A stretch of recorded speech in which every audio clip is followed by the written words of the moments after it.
안녕하세요. 피부과 전문의 닥터 웅입니다. 오늘은 여드름에 대해서 말씀을 드리고자 합니다.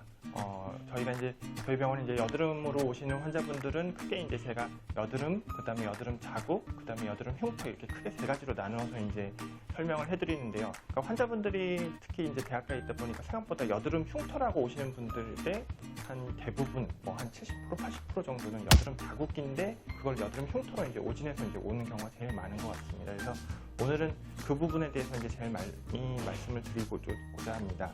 여드름은 크게 이제 염증성 여드름과 이제 비염증성 여드름, 즉 면포로 이제 나눌 수가 있고요.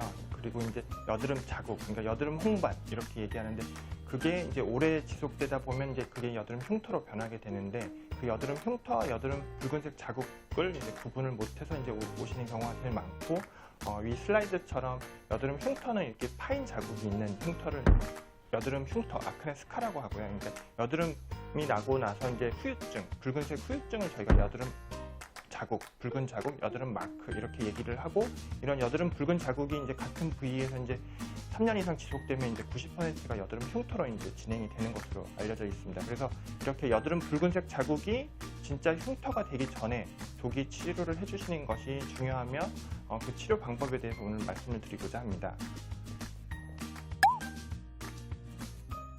그러니까 여드름이 생기는 원인에 대해서 이제 알아보면 먼저 이제 처음에는 피지선이 과활성화가 돼가지고 여드름이 시작이 되게 됩니다. 그러니까 피지가 많이 분비가 되는 게 가장 첫 번째 원인이 되고 그 피지가 많이 분비가 되게 되면 이와 같이 모공 과각하이에서 이제 피지가 적절하게 분비가 되지 못하게 되는 상황이 오면 모공 안에서 이렇게 면포가 생기게 됩니다. 그래서 이런 면포가 생기게 되면 흔히 말하는 좁쌀 여드름 상태가 되는 거고 이거를 이제 짜지 않거나 치료를 하지 않고 방치를 하게 되면 이 안에서 이제 염증이 생기게 됩니다.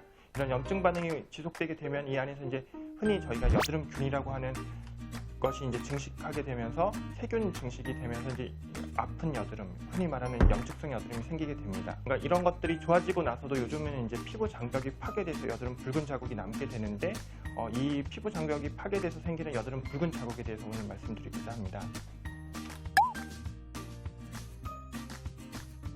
저희 병원에서 이제 실제 하고 있는 여드름 프로그램에 대해서 설명을 드리고자 합니다.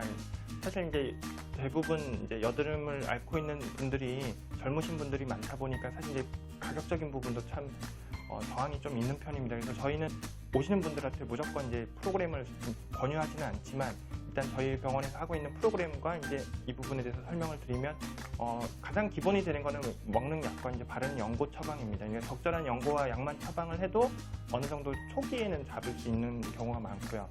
그 다음에는 이제 학생분들은 이제 여드름 스케일링을 많이 권유를 하게 됩니다. 그래서 보시면 저희는 이제 그 진료비가 있고 그다음에 염증 주사 비용이 있어서 그다음에 이제 스팟 제품, 그러니까 여드름 붉은색 자국 레이저 하기엔 좀 부담스러운 분들은 스팟 제품을 좀 쓰기도 하고요.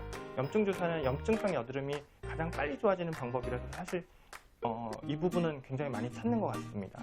그리고 저희가 이제 가장 많이 하는 이제 여드름 압출 스케일링 프로그램이 있고요. 그다음에 이런 걸 하면서 이제 피지가 좀 많이 박혀 있는 경우는 아쿠아필링 같은 걸 병행을 하기도 합니다. 그리고 저희 병원에서는 제일 많이 하는 프로그램이 페초필링이나 트립토판 PDT 같은 걸 이용하는 프로그램이 있고 그다음에 심한 염증성 여드름이 있는 경우에는 아그네스 프로그램을 제일 많이 추천을 드립니다.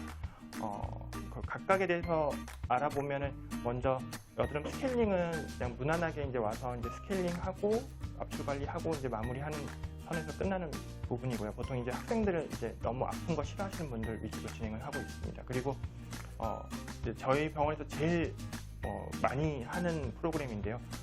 초기에 이제 FCR이라는 페초필링과 함께 이제 여드름 관리를 같이 하고 중간중간에 테라클리어라는 테라클리어를 이용한 PDT 치료를 하게 되면 조금 빠른 호전이 있는 것 같습니다. 그래서 이제 염증성 여드름을 단기간 안에 조금 해결하고 싶으신 분들은 이 프로그램을 많이 하고 있습니다.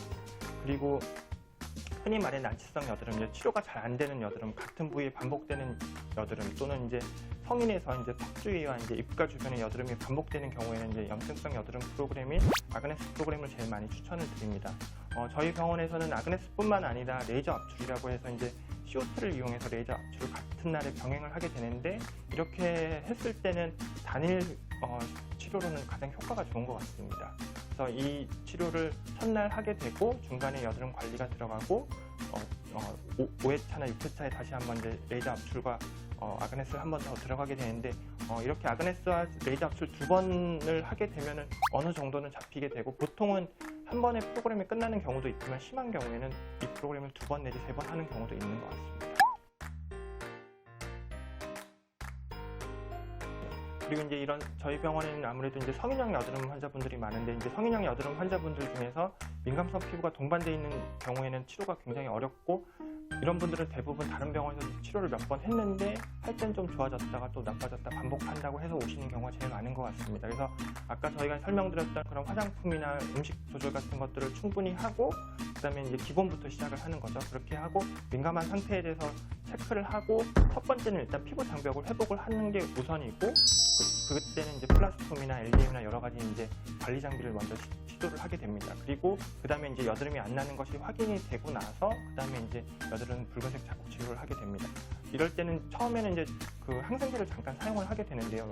아까도 말했지만 그런 악순환을 끊는 것이 중요하기 때문에 그렇고, 이런 경우에는 오히려 압출을 하고 나면 더 뒤집어진 경우가 많기 때문에 초기에는 오히려 압출을 큰 부위만 하든지 아니면 압출을 소량만 하게 됩니다. 그래서 피부 장벽이 회복될 때까지는 필링보다는 진정 보습 관리 위주와 요즘에는 이제 LDM이나 이제 플라스톤 같은 피부 장벽을 회복시켜주는 장비를 많이 이용하고 있습니다.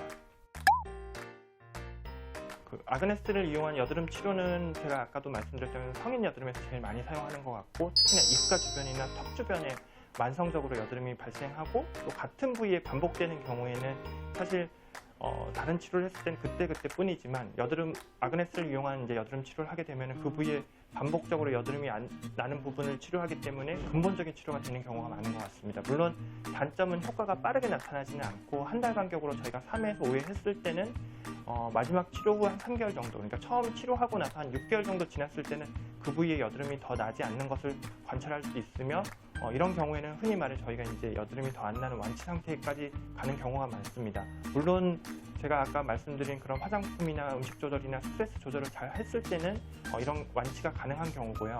그런 게 조절이 안 되는 경우에는 조금 더 나는 부분도 있습니다. 그러나 처음보다는 확실히 많이 줄어있는 것을 관찰할 수 있습니다. 다음은 이제 여드름 붉은색 자국 및 여드름 자국 프로그램에 대해서 알아보도록 하겠습니다. 그러니까 여드름 붉은색 자국은 크게 이제 붉은색 색소 침착이 있고, 그 다음에 갈색 색소 침착이 있는데, 이제 붉은색 색소 침착보다는 갈색 색소 침착이 조금 더 오래 가는 경향이 있습니다. 그래서 붉은색 색소 침착은 이제 붉은색 레이저를 하는 이제 뷰빙 퍼펙터를 이용해서 붉은색을 빨리 빼는 레이저를 하게 되고요. 갈색 색소 침착은 저희가 흔히 말해서 이제 레이저 토닝이라는 방법을 이제 이용을 하게 됩니다. 그래서 저희가 이제 보통 이 두 가지를 이제 구분을 하진 않고요. 왜냐하면 동반되는 경우가 대부분이기 때문에 V빔을 위주로 하면서 중간중간에 이제 포토나나 레블라이트를 이용해서 레이저 토닝을 같이 병행을 하게 됩니다. 그랬을 때 저희가 보통 8회 치료로 이제 프로그램이 구성이 되어 있는데, 보통 1주 간격으로 하시는 분들이 있고, 조금 자주 오시는 게 힘드신 분들은 2주 간격으로 진행을 하기도 하면 2주 간격으로 했을 때도 효과가 좋은 것 같습니다.